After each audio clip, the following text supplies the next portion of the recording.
L'art contemporain est souvent convoqué pour finalement assister ou la collectivité territoriale, l'élu, le politique, l'aider à exprimer une identité, et elles sont souvent très bousculées aujourd'hui. Pourquoi pas servir de fil rouge sur un territoire, sur un espace géographique donné, un espace géographique qui parfois a été morcelé, découpé par le découpage enfin oui, voilà, simplement par l'administrateur. Aujourd'hui en France, on connaît beaucoup de bouleversements en la matière. La régionalisation, la départementalisation, la métropolisation, tous ces grands mots, finalement, ne correspondent pas forcément à un espace vécu et encore moins à un espace poétique. Certains élus ont fait confiance à des metteurs en scène, des artistes, des curateurs qui ont permis de reconstruire ou d'installer un dispositif artistique avec certains artistes qui ont disposé des œuvres dans la durée, d'autres juste à titre éphémère, afin de construire un événement, mais pas seulement un événement, aussi de laisser finalement des images en rémanence dans l'esprit des visiteurs et évidemment aussi sur d'autres espaces sociaux, d'autres espaces d'image comme les masses médias classiques tels la télévision, mais bien évidemment aussi le web. Et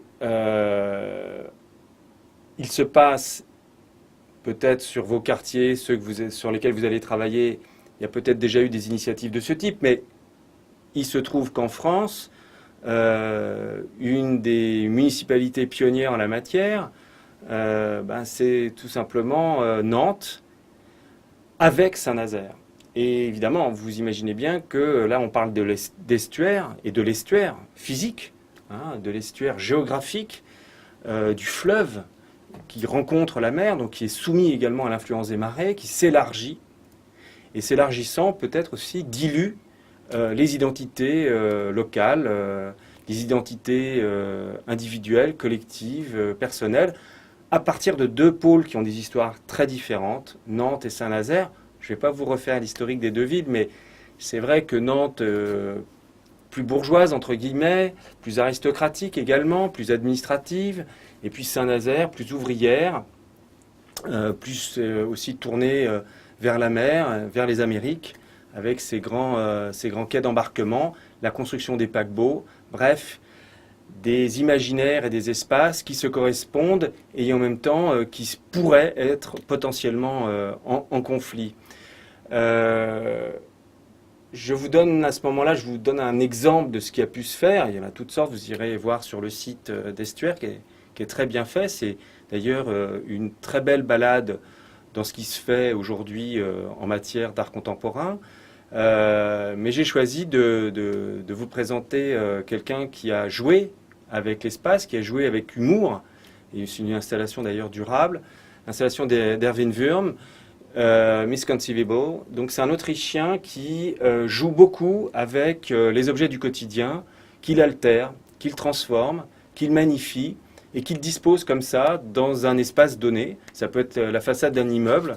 Ici, c'est un quai et un quai où finalement on a un peu de pêche artisanale, un peu de plaisance. Et là, c'est un bateau de plaisance qui se déforme, se ploie, se liquéfie presque, pris par le désir peut-être d'aller à l'eau, d'aller vers l'eau, ou bien déformé par une chaleur subite.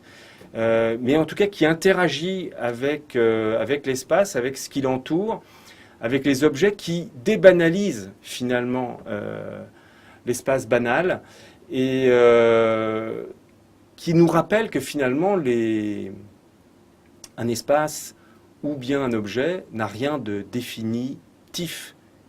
On a beau essayer de le définir, sa définition n'est jamais définitive. Et je vous invite à revoir, bien sûr, L'eau et les rêves de Gaston Bachelard. Cette surface, ce miroir de l'eau qui est propice à la rêverie. Gérard de Nerval en a fait de très très belles pages. tous ces fleuves, tous ces lacs, tous ces espaces